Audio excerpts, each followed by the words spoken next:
What if I told you one of the longest-lasting empires in human history didn't collapse because it lost wars, didn't collapse because its rulers were weak, and didn't collapse because its enemies were stronger?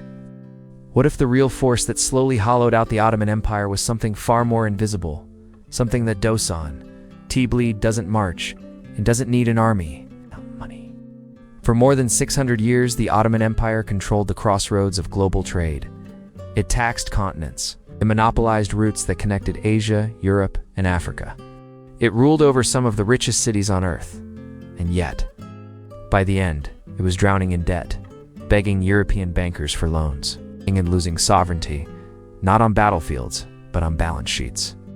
So how does an empire with endless land, people, and power slowly bankrupt itself? And why does this story feel disturbingly familiar today? Stay with me, because the answer is not where most history books tell you to look. To understand the Ottoman economy, we must first understand what made it so strong. The Ottoman Empire was indeed just a military machine. It was a financial system disguised as a state. Founded around 1299, the Ottomans expanded with brutal efficiency. But unlike many empires, they didn't simply loot and leave. They built institutions. At the heart of the Ottoman economy were three pillars: land control, taxation, trade dominance. Land belonged to the state, not private nobles.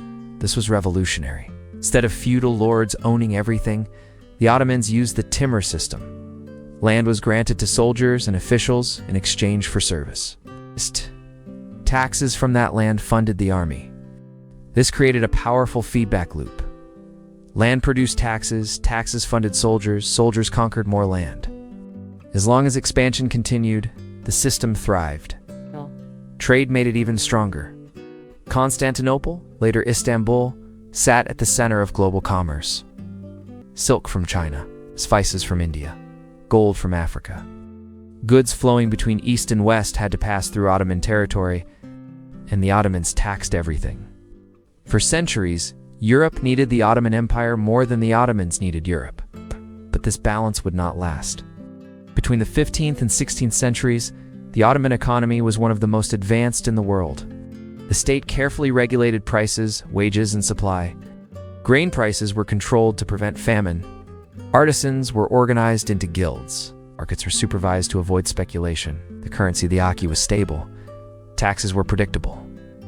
The army was paid regularly. Most importantly, the Ottomans understood something critical. An empire doesn't survive on gold alone. It survives on trust. As long as people trusted the currency, the tax system, and the state, the economy functioned. But here's the first twist. The Ottoman system was designed for expansion, not stability. And once expansion slowed, the cracks began to form. In the late 15th century, something happened that would quietly undermine the Ottoman economy without a single battle.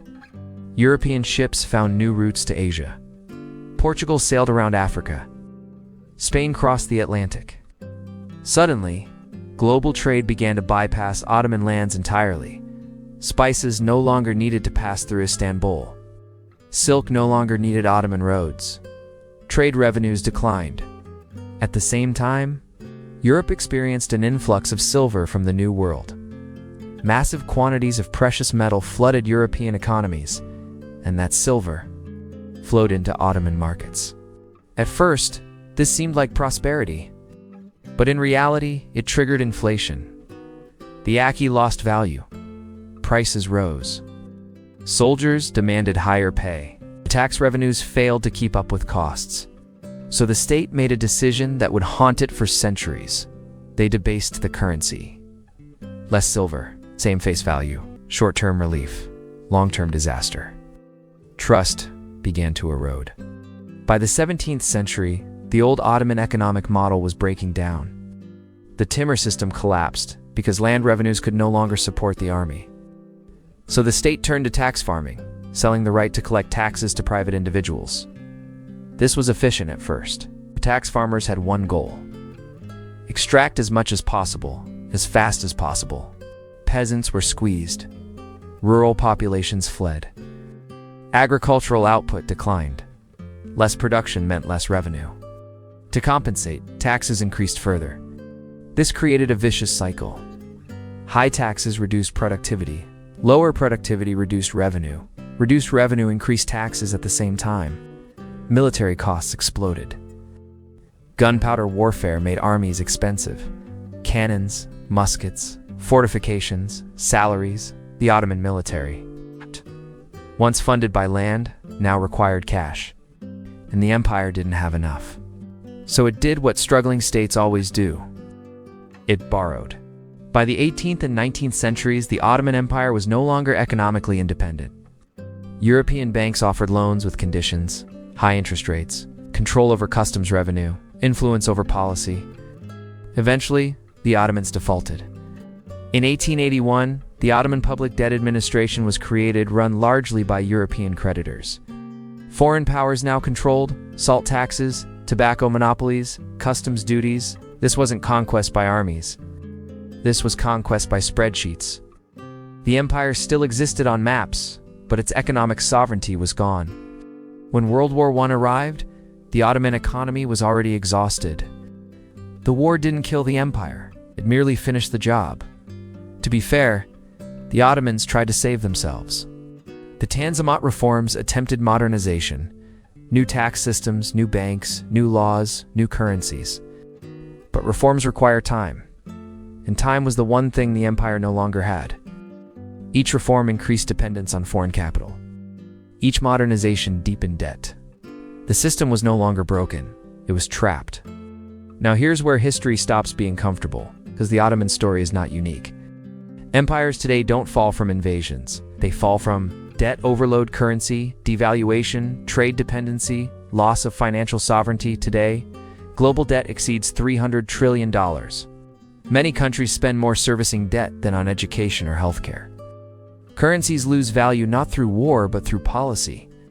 And just like the Ottomans, many systems are built for growth, not stability. When growth slows, the same pressures return. Different century, same pattern. First, economic systems built for expansion eventually fail without reform. Growth cannot be permanent, resilience must replace it. Second, debt is not just financial, it is political. The moment you cannot control your own revenue, you no longer control your future. Third, the most dangerous collapses are slow ones.